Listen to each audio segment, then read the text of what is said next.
안녕하세요. 오늘의 데일리 뉴스레터에 오신 것을 환영합니다. 1. 한국의 영토가 확장된다. 2. 중국과 일본의 치열한 분쟁. 3. 예상치 못한 결과. 한번 진실을 알아봅시다. 화산 지역 관광지에 대해 이야기하면 화려한 자연 경치와 독특한 문화 경험을 떠올릴 수 있습니다. 화산은 자연계의 놀라운 힘을 보여주며 이러한 환경에서는 많은 관광객들이 찾아옵니다. 화산 지역 관광지 중 하나는 한라산입니다. 한라산은 한반도 남쪽에 위치한 화산으로 대한민국 제주도의 상징이자 가장 높은 산으로 알려져 있습니다. 이곳에서는 아름다운 풍경을 감상하면서 하이킹, 등산, 그리고 자연 탐험을 즐길 수 있습니다. 한라산의 정상에서는 멋진 전망을 감상할 수 있으며 한라산 국립공원 내에는 다양한 동식물과 역사적 유적도 있어 관광객에게 다채로운 경험을 제공합니다. 최근 제주도 남쪽 해상에서 해저 화산의 폭발로 인해 새로운 섬이 생겼다고 하는데요. 규모나 크기는 정확하게 파악이 불가능하나 생각보다 넓은 범위로 용암이 퍼지면서 한국이 이 섬을 이용할 수 있게 되었다고 하는데요. 그런데 동중국해 지역에 생긴 이 섬을 노리고 중국과 일본이 즉각적으로 자기 땅이라고 선언한 상황. 하지만 부정할 수 없는 증거 때문에 이 섬의 소유권을 주장했던 중국과 일본은 한국에게 아무 말을 할 수 없게 되었다고 하죠. 올해 초 지구 전체를 뒤흔든 폭발이 있었습니다. 전 세계 모든 관측 기구에서 그 현상을 관찰했고, 심지어 우주에서도 그 흔적을 찾아볼 수 있을 정도로 강력한 흔적을 남겼죠. 바로 톤가 해저 화산 폭발이었습니다. 미국 국립해양대기관리국 NOAA 의성이 폭발 규모를 촬영할 수 있을 정도로 규모와 충격은 전 지구를 강타했다고 해도 과언이 아닌데요. 이로 인해 발생한 쓰나미는 톤가 섬은 물론이고 인도네시아와 심지어 일본의 주요 섬들과 한국의 섬들에 영향을 주었습니다. 제주도는 쓰나미로 인해 잠시 수위가 높아졌다는 보고가 있을 정도로 해저 화산의 폭발력은 상상 이상이라 할 수 있습니다. 이 폭발로 인해 톤가 주요 지역이 화산재에 덮이거나 형체를 찾아보기 어려울 정도로 큰 충격에 주거지가 무너지는 일도 있었지만, 다른 한편으로는 이 지역의 폭발로 인해 주변 지역 마그마에도 영향을 미쳐 연쇄적인 화산 폭발이 발생. 해저에서 융기된 마그마가 식어 새로운 섬이 생성되었다고 합니다. 한편으로는 재앙이지만 다른 한편으로는 새로운 땅을 만든 셈인데요. 오래전부터 해저 화산의 분출은 뜻하지 않게 새로운 땅을 만드는 주요한 원동력입니다. 제주도 역시 화산 활동에 의해 생성된 섬으로 과거에 있었던 강한 화산 폭발로 인해 섬이 점점 넓어지면서 지금의 모습을 갖추게 되었죠. 화산 퇴적물이 식어 그 자리에 사람이 살 수 있을 정도로 환경이 안정되자 육지에 살던 이들이 섬으로 넘어와 새로운 터전을 일구었습니다. 심지어 일정 기간이 지나도 계속해서 화산 활동을 멈추지 않는 등 제주도는 활발한 움직임을 보인 곳인데요. 과거 선조들이 남겼던 기록에서 이러한 흔적을 살펴볼 수 있죠. 고려 왕조 500년 역사를 다룬 고려사에선 천문현상을 집중적으로 다룬 오행지 학사가 이러한 일을 기록해 후대에 알리는 일도 있었습니다. 제주도에서 벌어진 화산활동의 흔적을 기록하면서 새로운 섬이 화산활동으로 생겨났다는 사실을 알리기도 했죠. 1007년경 바다에서 산이 솟았다는 기록이 적혀진 것으로 미루어 봤을 때 용암이 물과 만나 식어가는 모습을 본 것으로 추측됩니다. 조선시대 문헌에서도 비슷한 기록이 적혀져 있었죠. 1007년 화산 분출의 위치가 지금의 정현이라는 기록이 있었으며, 이곳에서 벌어진 화산활동으로 인해 새로 생긴 섬은 제주도와 합쳐져서 기이하게 여겼다는 기록도 있었습니다. 그러나 이 기록은 고려시대 기록과 살짝 다른데요. 합쳐졌다는 기록과는 별개로 제주도와 떨어진 곳에 섬이 생겼다는 다른 기록사가의 말이 있었기 때문입니다. 남한박물위 저자 이형상과 탐나시 35절의 저자 최부 역시 비슷한 의견이었죠. 혹자는 우도가 문헌에 등장한 섬이라는 의견도 있고 비양도가 그 섬이라는 주장을 펼치기도 했습니다. 그러나 최근 2016년 제주도 한라산연구부 안웅산 박사는 의외의 결과를 내며 모든 기록이 틀렸다는 주장을 펼치기 시작합니다. 후보지로 거론한 모든 곳들이 실제 측정해본 결과 훨씬 이전에 형성된 지형인 것으로 밝혀졌기 때문입니다. 최소 3800년 전에서 많게는 4500년 전 이전에 형성된 지형들이라는 것이 과학조사를 통해 드러났죠. 그러면 기록에 남아있는 1007년의 화산활동은 대체 어디에 그 흔적이 남아있는지 미스터리로 남게 되는데요. 최근까지도 그 비밀에 대해 어떠한 답이 없었습니다. 하지만 해상으로 뻗은 검은 연기 덕분에 그 정체를 알 수 있게 되었죠.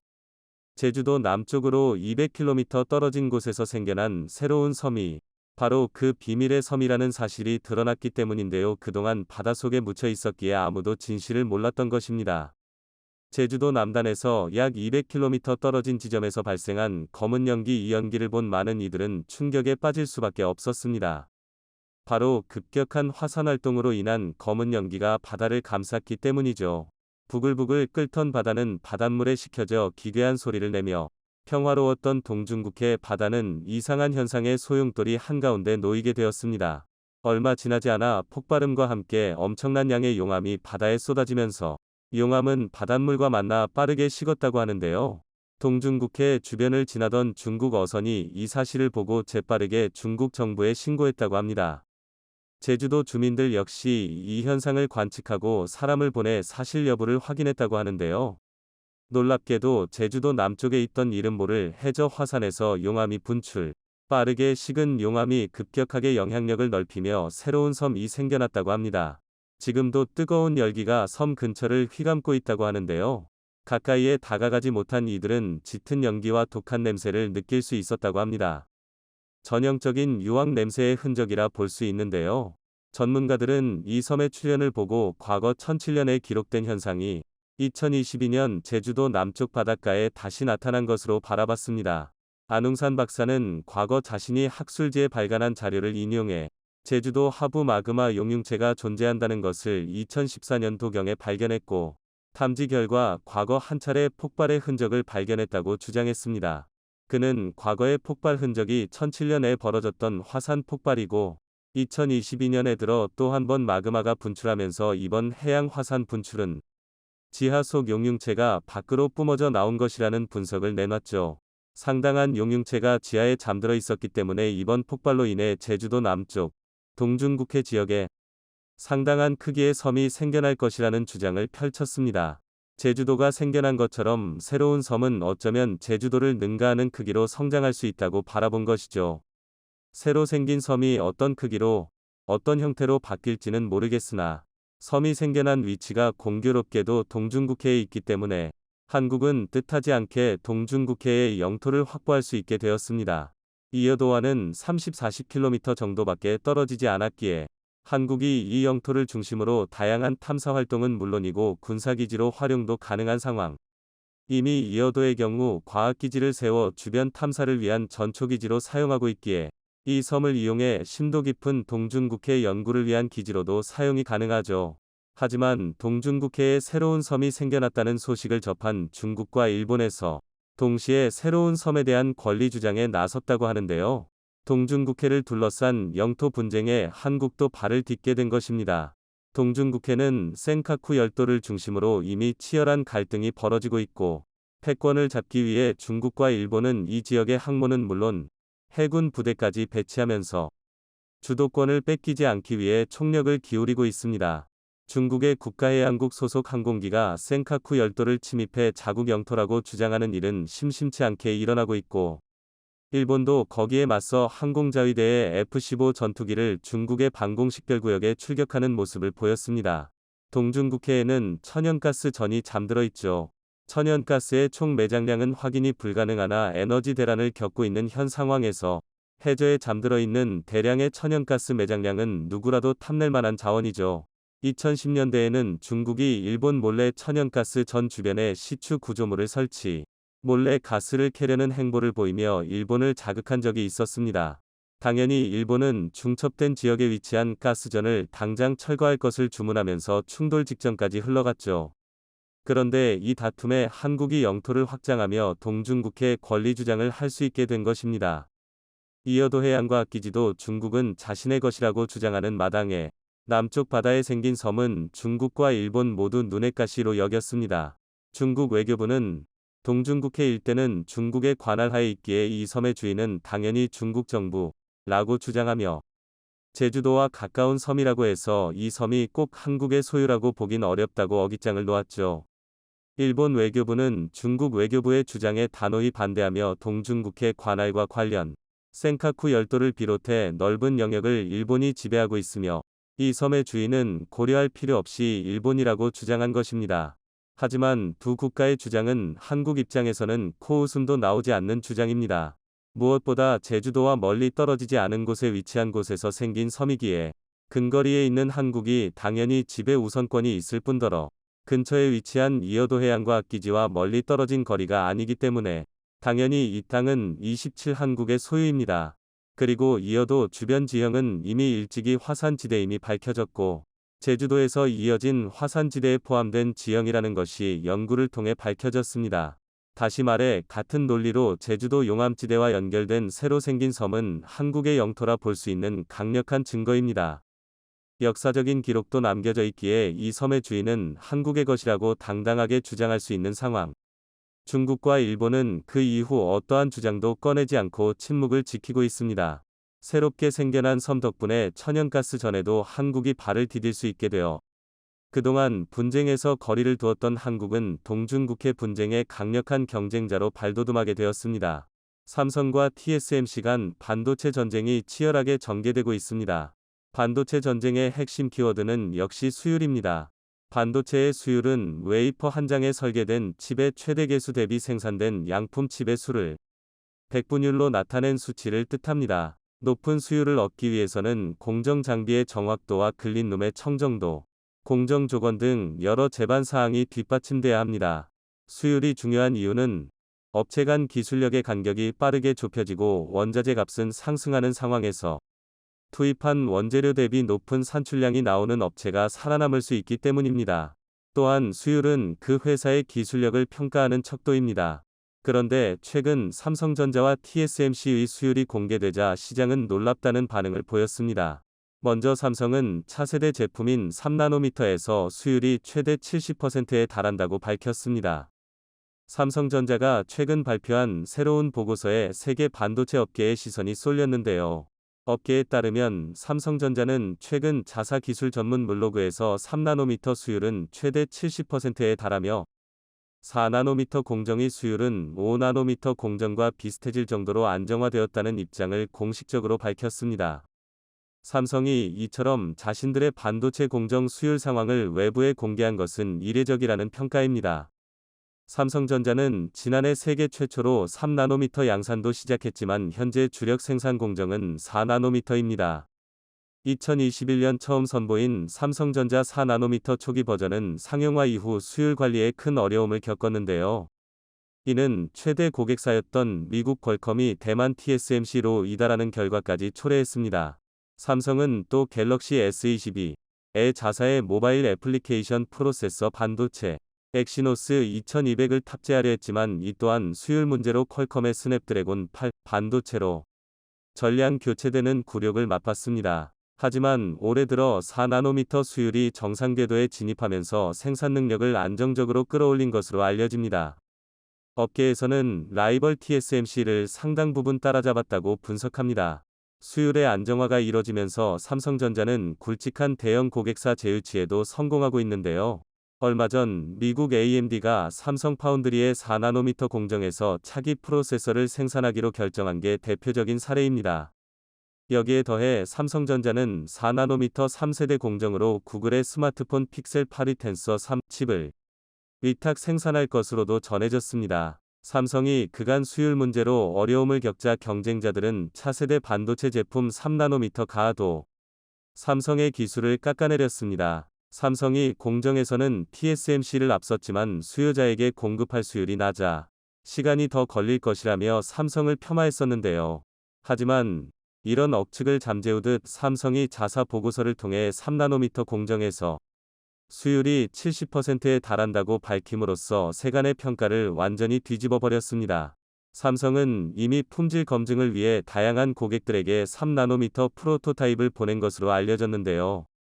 반면 지난해 말 3나노미터 양산을 시작한 TSMC는 아직 일정 수준의 수율을 확보하지 못한 것으로 알려졌습니다. 때문에 TSMC가 빠른 시일 내 3나노미터 공정에서 애플의 M3 칩 수요를 충족시키지 못할 경우 애플이 삼성으로 갈아탈 수 있을 것이란 전망까지 나오고 있습니다. 이런 상황에서 TSMC의 결정적인 문제가 최근 공개됐습니다. TSMC 위 3나노미터 웨이퍼의 가격이 2만 달러에 달할 것이란 소문이 돌고 있어 애플이 제품 선택을 놓고 망설이고 있다는 소식도 나오고 있는데요. 삼성이 매력적인 가격을 제시할 경우 애플이 굳이 TSMC를 고집할 이유가 없어집니다. TSMC 위 웨이퍼 가격이 생각보다 너무 높은 것 같은데요. 분명 수율에 문제가 있을 가능성이 높습니다. 아니나 다를까 얼마 전 그간 TSMC가 감추던 수율 정보가 유출됐는데 그 결과는 생각보다 처참했습니다. 얼마 전 팁스터 레베그너스가 트위터를 통해 다음과 같은 발언을 남겼습니다. TSMC 3나노미터 수율에 관련해 애플 경영진 회의 녹취록이 공개되었는데 여기에서 3나노미터 수율이 최대 63%밖에 되지 않는 것으로 나타났다. 따라서 삼성과 TSMC의 수율은 거의 같을 것으로 예상된다. 삼성전자가 예상보다 수율을 빠르게 회복했다. 실제로 처참한 수율 때문에 TSMC의 반도체 생산을 맡긴 고객사들은 신제품 출시까지 연기되는 최악의 상황에 놓여 있습니다. 최근 애플의 차기 M3 칩셋이 탑재된 맥 및 아이패드의 연내 출시가 어려울 수 있다는 루머가 전해졌습니다. 팁스터 레베그너스 골뱅이 TCH 밑줄 리브 역시 트위터를 통해 올해에는 M3 맥 또는 아이패드가 없을 것이라며 TSMC 위 3나노 수율 문제로 애플이 M3 출시를 내년으로 연기했다고 주장했는데요. TSMC 위 3나노 수율 문제는 최근 외신을 통해서도 전해진 바 있습니다. 이타임즈 보도에 따르면 TSMC 위 현재 3나노 수율이 약 55% 수준으로 추정됩니다. 애플은 M3뿐만 아니라 하반기 아이폰 15 프로 라인업에 탑재될 칩셋도 3나노 공정으로 제조할 계획인데요. TSMC 3나노 수율이 절반 수준이라면 애플은 우선 A17 바이오닉 물량을 위해 M3의 3나노 공정 도입을 미룰 가능성이 높습니다. 결국 TSMC 때문에 애플의 신제품 출시가 늦어진 겁니다. 이는 상당히 심각한 문제인데요. 상황이 이렇게 되자 탈 TSMC를 선언하는 기업들이 늘기 시작했습니다. TSMC의 아성에 조금씩 균열이 가고 있는 것입니다. 최근 전자전문 매체 WCCF 테크는 AMD의 신형 노트북 CPU 라이젠 7040 출시 시점이 기존 3월에서 4월로 늦춰졌다고 보도하면서 그 이유는 TSMC가 납기 일정을 예정대로 맞추지 못하고 있기 때문이라고 보도했습니다. 특히 AMD 위 라이젠 7040은 TSMC 위 4나노 공정을 활용해 생산되는 CPU입니다. 하지만 TSMC 위 첨단 파운드리 공정의 고객사 주문 물량이 급증하면서 수요 대응에 차질이 빚어지고 있다는 얘기가 새 나오고 있는 것입니다.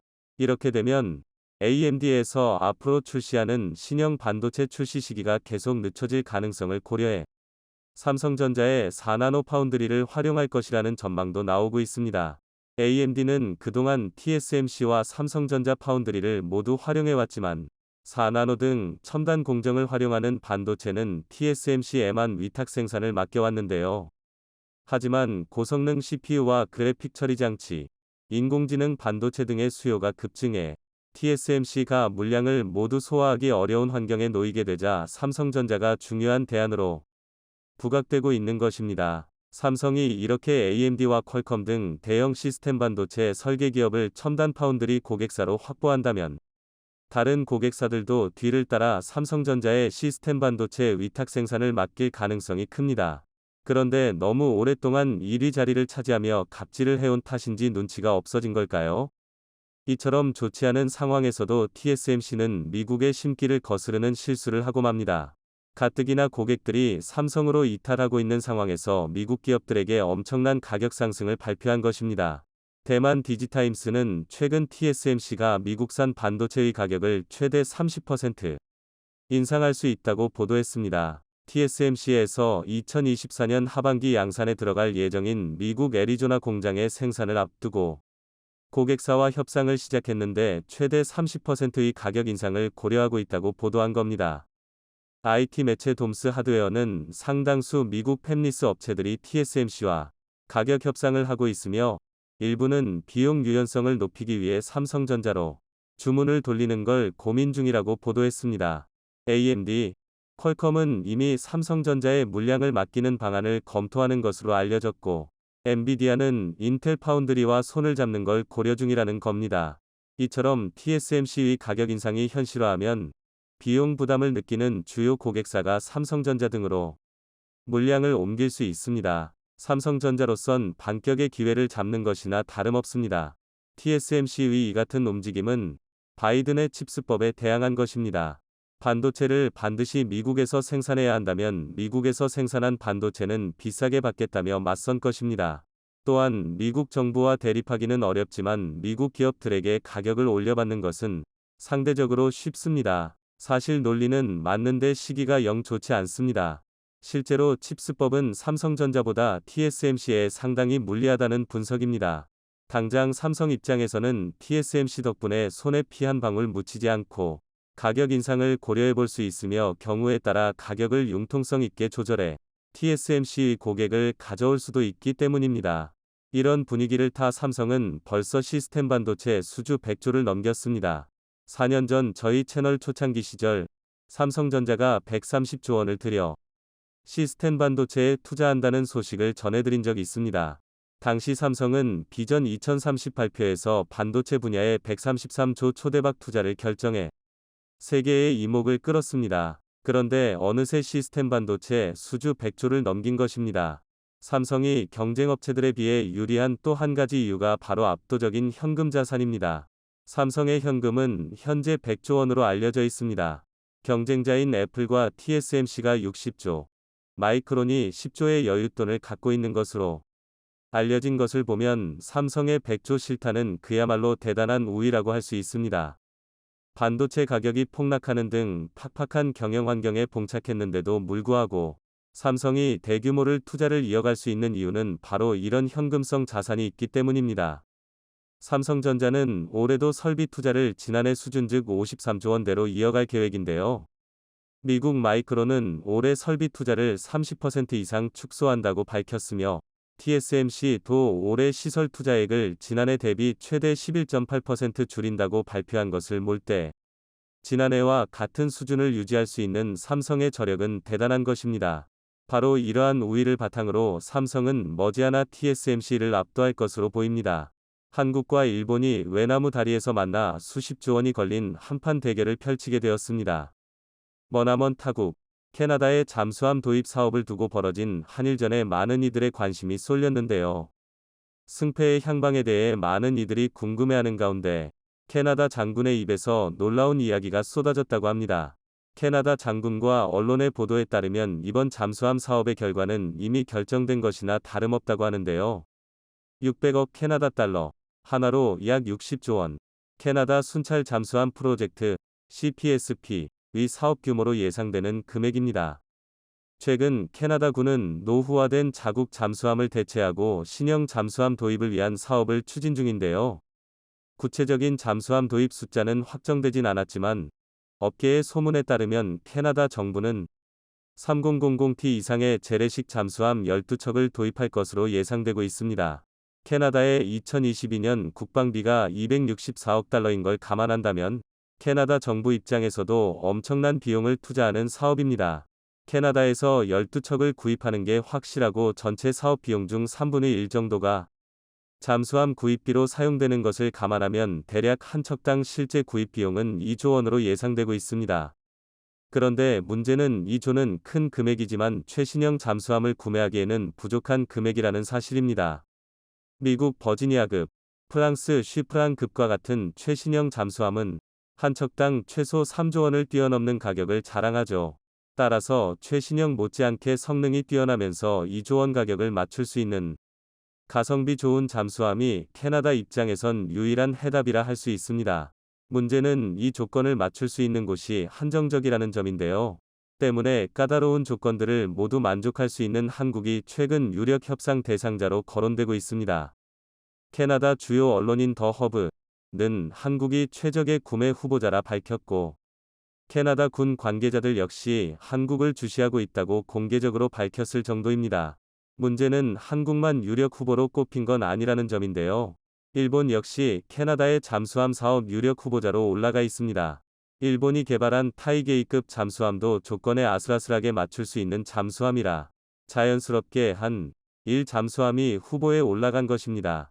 졸지에 캐나다에서 한일전이 벌어지게 되었는데요. 일본 입장에서도 이번 사업은 놓칠 수 없는 기회이기에 캐나다 잠수함 사업에 열을 올리며 유치에 힘을 쏟고 있죠.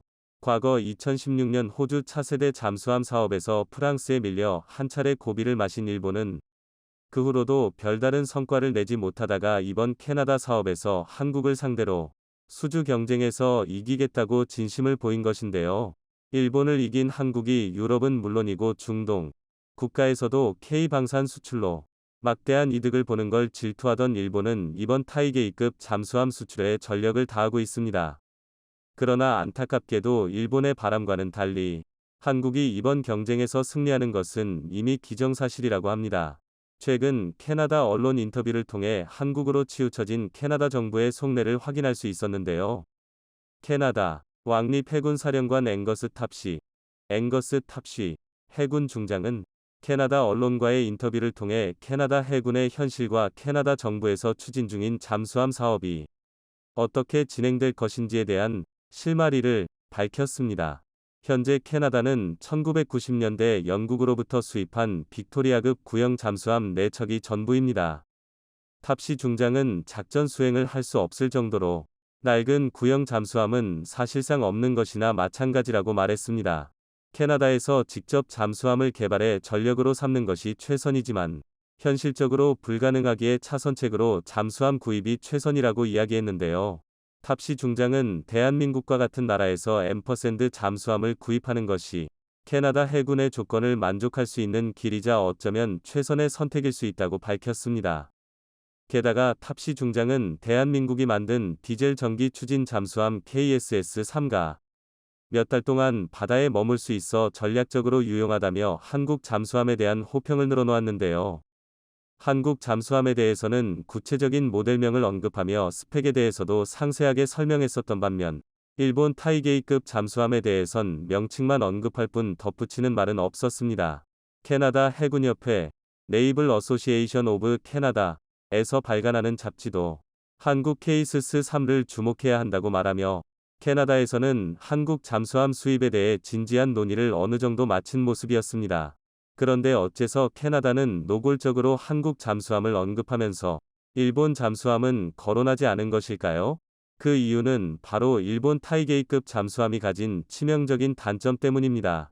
타이게이급 잠수함은 디젤 전기 추진 시스템을 기반으로 리튬 배터리를 탑재하고 있는 잠수함입니다.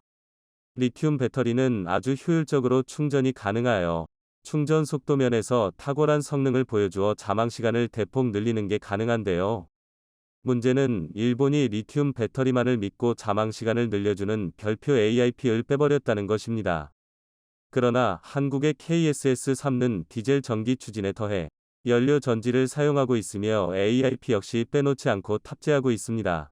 이처럼 KSS-3는 연료 전지와 AIP를 동시에 갖추고 있기에 타이게이함 잠수함에 비해 더 오랜 시간 잠항할 수 있다는 장점을 지니고 있습니다.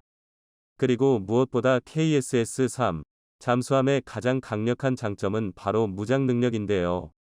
KSS-2는 잠수함 발사 탄도미사일 SLBM을 최대 10발까지 발사할 수 있고 탄도미사일 대신 토마호크 등 여러 종류의 미사일 수직 발사관을 장착할 수 있어 재래식 잠수함 중 가장 압도적인 화력을 갖추었다고 평가받고 있습니다. 자국 방위를 할 수 있는 최소한의 무장을 요구하는 나토의 압력에 캐나다는 잠수함의 화력을 고려를 하지 않을 수 없는데요. 화력이라면 둘째가라면 서러운 한국 잠수함은 캐나다의 가려운 부분을 긁어줄 수 있는 스펙을 가지고 있습니다. 또한 가지 한국이 일본보다 유리한 이유 중 가장 큰 부분은 바로 해외 수출 경험입니다.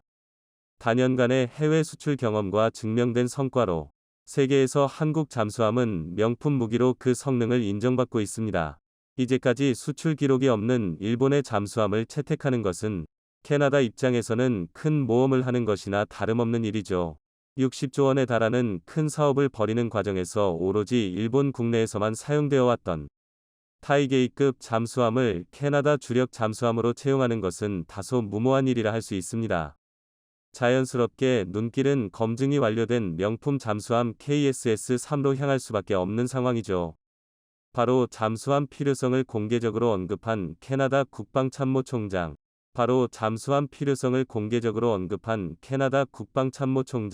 웨인 디 에어 장군의 존재 역시 한국의 든든한 이점이라 할 수 있는데요. 과거 유엔 군사령부 부사령관으로 임명돼 한국에서 근무한 적이 있는 웨인 에어 참모총장은 한미동맹 친선협회로부터 예영수라는 한국 이름을 선물받기도 했으며 명예 평택시민의 자리에 오르기도 했습니다. 그만큼 한국 사정에 점동한 친한파 장군이라 할 수 있는데요. 현재 웨인 에어 장군이